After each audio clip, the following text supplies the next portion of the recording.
우리 함께 사도신경으로 지난 고백하시겠습니다. 나는 전능하신 아버지 하나님 천지의 창조주를 믿습니다. 나는 그의 유일하신 아들 우리 주 예수 그리스도를 믿습니다.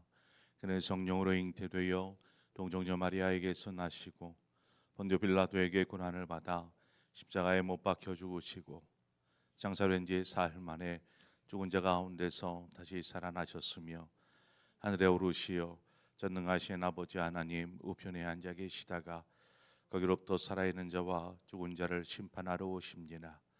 나는 성령을 믿으며 거룩한 공교회와 성도의 교제와 죄를 용서받는 것과 몸의 부활과 영생을 믿습니다. 아멘. 우리 함께 찬송가 204장 주의 말씀 듣고서 준행하는 자는 우리 찬송가 204장 함께 찬송하도록 하겠습니다. 204장입니다.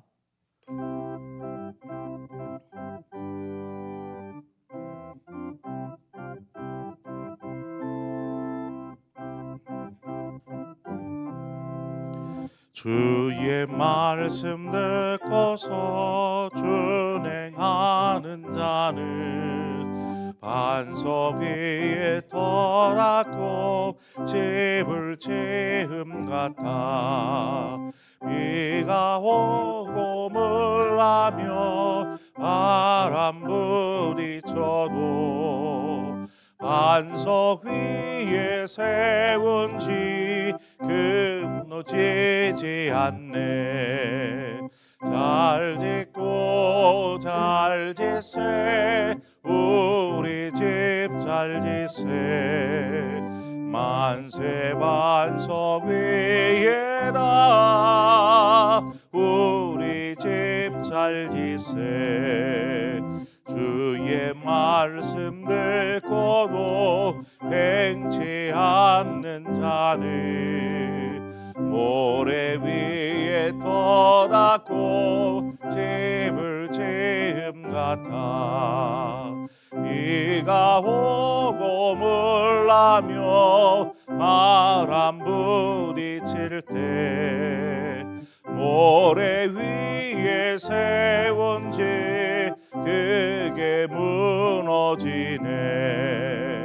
잘 짓고 잘 짓세 우리 집 잘 짓세 만세 반석 위에다 우리 집 잘 짓세 세상 모든 사람들 집을 짓는 자니 반석 위가 아니면 모래 위에 짓네.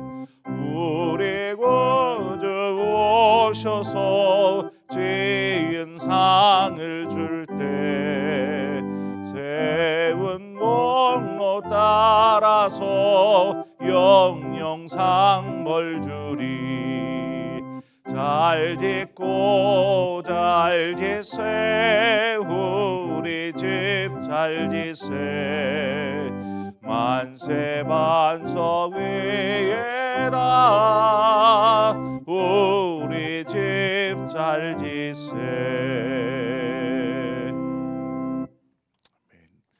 하나님 말씀 보겠습니다. 열왕기상 20장 35절에서 마지막 43절의 말씀입니다.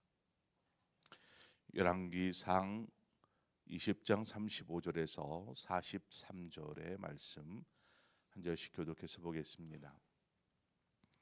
선지자의 무리 중 한 사람이 여호와의 말씀을 그의 친구에게 이르되 너는 나를 치라 하였더니 그 사람이 치기를 싫어하는지라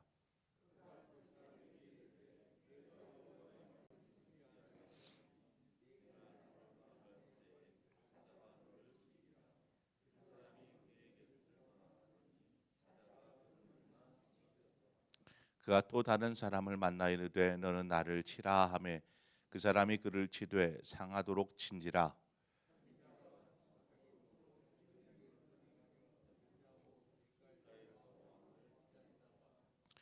왕이 지나갈 때에 그가 소리질러 왕을 불러 이르되 종이 전장 가운데에 나갔더니 한 사람이 돌이켜 어떤 사람을 끌고 내게로 와서 말하기를 이 사람을 지키라. 만일 그를 잃어버리면 네 생명으로 그의 생명을 대신하거나 그렇지 아니하면 내가 은하 한 달란트를 내어야 하리라 하였거늘.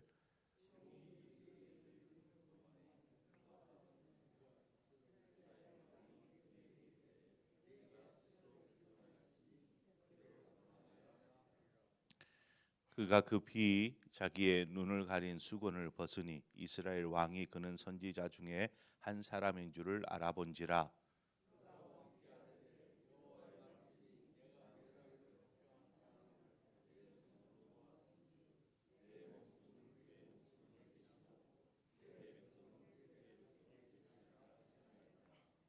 함께 읽습니다.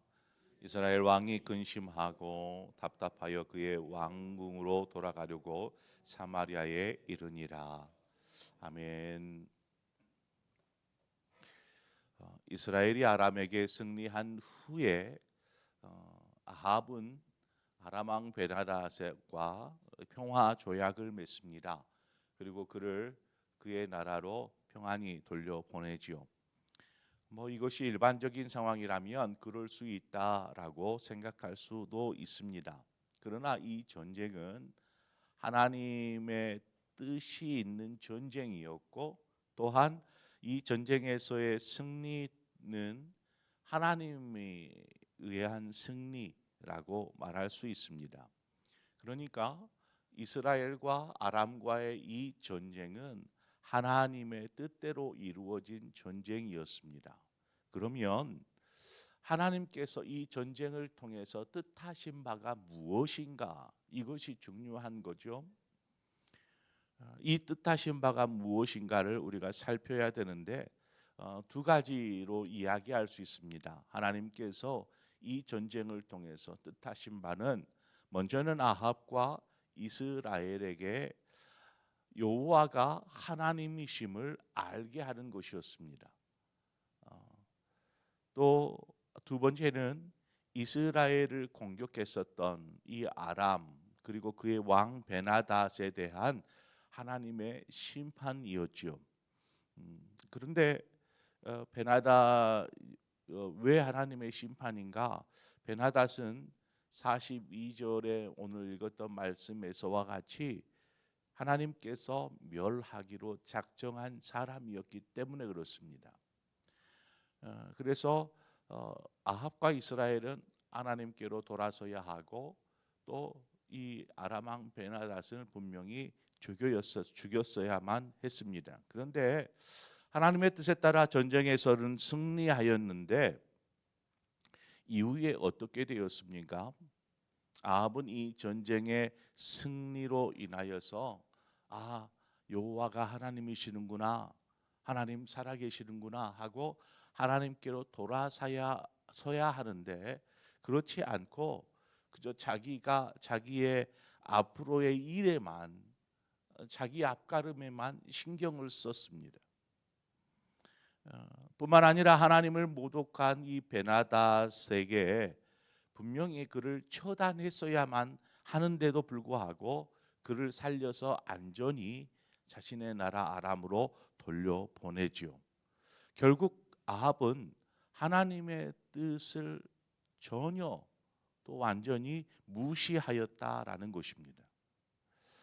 오늘 본문은 한 선지자를 통하여서 이 전쟁 후 아합이 어떤 결정과 행동을 했는지 그것을 깨닫게 하는 내용입니다.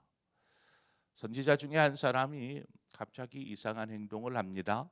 그의 친구에게 나를 좀 때리라, 자신을 좀 치라 이렇게 이야기합니다. 아니 친구가 치란다고 때릴 친구가 어디 있겠습니까? 그런데 중요한 것은 이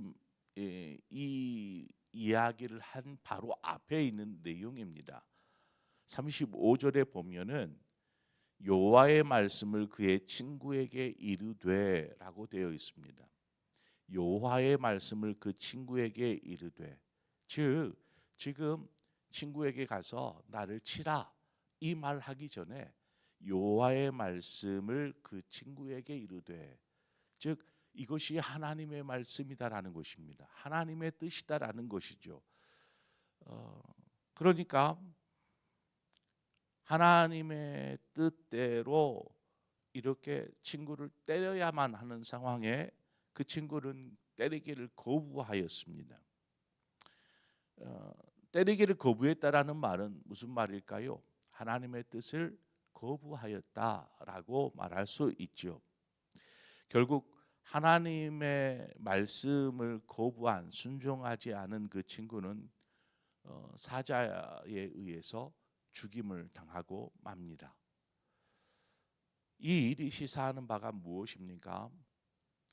그 어느 것보다 하나님의 뜻, 하나님의 말씀이 우선이 되어야 한다라는 것입니다.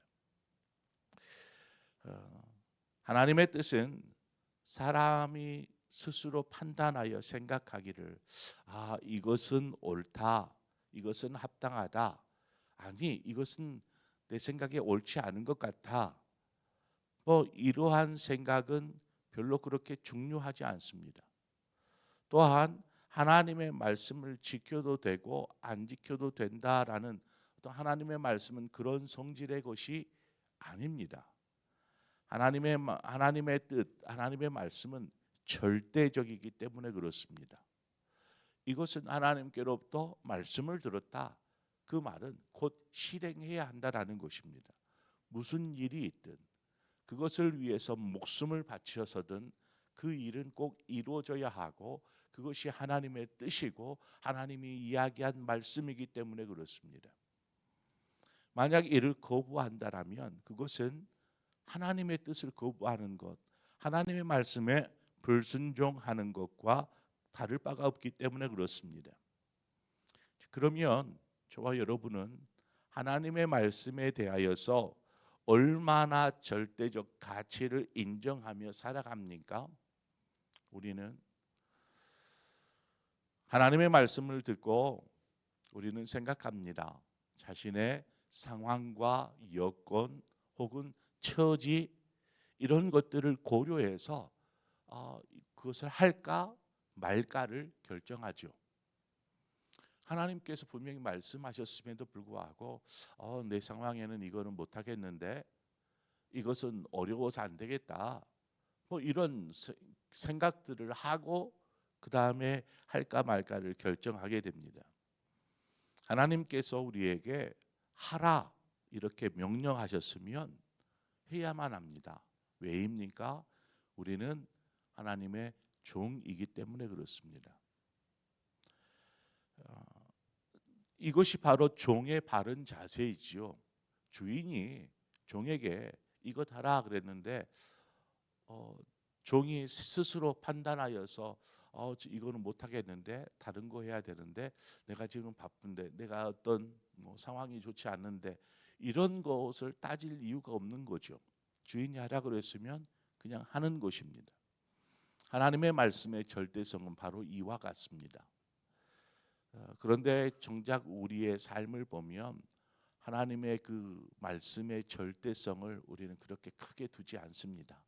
그보다 내 의지, 내 상황, 내 여건, 이것들이 더 중요하게 생각되어지고 그것에 따라서 순종하든지 그렇지 않든지를 결정하는 우리의 모습들을 또한 보게 됩니다. 오늘 선지자는 이제 또 다른 사람을 만나게 되죠. 그리고 그 사람에게도 동일한 이야기를 합니다. 나를 치라. 여호와의 말씀에 나를 치라. 그러자 아마 이제 여기에도 하나님의 말씀이라는 말이 분명히 언급되었던 것처럼 그 말을 들은 사람이 그를 이렇게 칩니다. 그를 상하도록 치죠. 결국 이제 아마 눈 주변을 맞았는지 얼른 선지자가 이제 수건으로 그 눈을 동여서 가립니다. 마치 전장에 나가서 어떤 상처를 입은 병사의 모습처럼 변장을 하죠. 그리고 나서 이제 아합을 만나려고 합니다. 아합을 만나기 위해서 아합이 지나갈 만한 길목에서 그를 기다리고 있습니다. 39절에 보면 왕이 지나갈 때에 그가 소리질러 왕을 불러 이르되 종이 전장 가운데에 나갔더니 한 사람이 돌이켜 어떤 사람을 끌고 내게로 와서 말하기를 이 사람을 지키라. 만일 그를 잃어버리면 내 생명으로 그 생명을 대신하거나 그렇지 아니하면 내가 은 한 달란트를 내어야 하리라 하였거늘. 자, 여기서 이제 선지자죠. 선지자가 아합에게 말한 내용이 무엇인지 우리가 분명하게 쉽게 알려면 여기에 등장하는 사람들을 살펴보아야 합니다. 한 사람이 어떤 사람을 끌고 와서 자신에게 지키라 이렇게 이야기하죠. 세 명이 등장한 것입니다. 지금 이제 그 병사로 가장한 이 선지자 한 사람, 이 한 사람을 한 사람이 있고 또 누군가를 데리고 와서 그 사람을 맡긴 사람이 있고 또 데려온 그 당사자가 있겠지요. 이렇게 세 명이 등장합니다. 여기서 한 사람이라고 말한 것은 하나님을 뜻합니다. 하나님. 그리고 어떤 사람을 데려왔는데 그 어떤 사람은 누구냐? 바로 베나닷이죠. 베나닷을 이야기하고 있습니다. 그러면 선지자 자신은 누구를 말할까요? 아합 왕이겠죠. 그러니까 정리를 해보면 그렇습니다. 하나님께서 베나닷을 이 아합에게 데려왔습니다. 그리고 그를 지키라 명령한 것이죠. 만약 지키지 못하면 너의 목숨으로 대신하리라 것이죠. 아니면은 엄청난 감당할 수 없는 금액을 네가 나한테 줘야 될 거야. 잘 지켜야 돼라는 것입니다. 만약 그를 잃어버리면 바로 이와 같은 결과가 주어지는 것입니다. 즉, 이 베나닷을 잃거나 놓아주면 아합의 생명을 대신 취하겠다라는 것이죠. 결국 자신이 이를 볼 때 그 사람이 없어지고 말았습니다. 지켜야 될 사람이 사라지고 말았습니다. 그 말을 들은 아합이 그 병사에게 이야기하죠. 네가 한 약속이니까 너 스스로 그대로 당하여야 하리라 이 말을 합니다. 그 말은 무슨 말입니까? 네가 그 장교가 와서 너에게 지키라고 맡겼는데 네 스스로 지키지 못했으니 네 스스로 이제는 그 결과 당해야 된다. 이 말을 아합이 한 것이죠. 그러자 선지자가 가리고 있던 수건을 벗습니다. 수건을 벗고 나니까 아합이 그가 누구인지를 알아봅니다. 그런 병사가 아니라 선지자 중에 한 사람이었다라는 것을 살펴보게 되죠. 42절에 보니까 그가 왕께 아뢰되 여호와의 말씀이 내게 내가 멸하기로 작정한 사람을 네 손으로 놓았은즉 내 목숨을 그의 목숨을 대신하여 하고 내 백성은 그의 백성을 대신하리라 하셨나이다. 아합이 그 말을 듣고 근심하며 궁으로 돌아가지요. 그러니까 이제 네가 하나님께서 멸하기로 한 베나닷을 직접 너의 손으로 놓아 주었으므로 하나님께서 너에게 그 생명을 대신할 것이고 더불어 이스라엘 백성에게도 동일하게 이것을 대신할 것이다라고 말하고 있습니다. 그제서야 아합은 자신이 어떤 행동을 했는지 깨닫게 되죠. 그리고 후회합니다. 근심하며 후회하죠. 그러나 때는 이미 늦어버린 상황입니다. 하나님의 명령은 어떤 이유와 조건에서건 분명히 지켜줘야만 하는 것이 하나님의 뜻입니다. 하나님의 말씀에 대한 순종과 불순종 이것은 결국 이후에 있어질 축복과 저주의 결과가 될 수 있죠.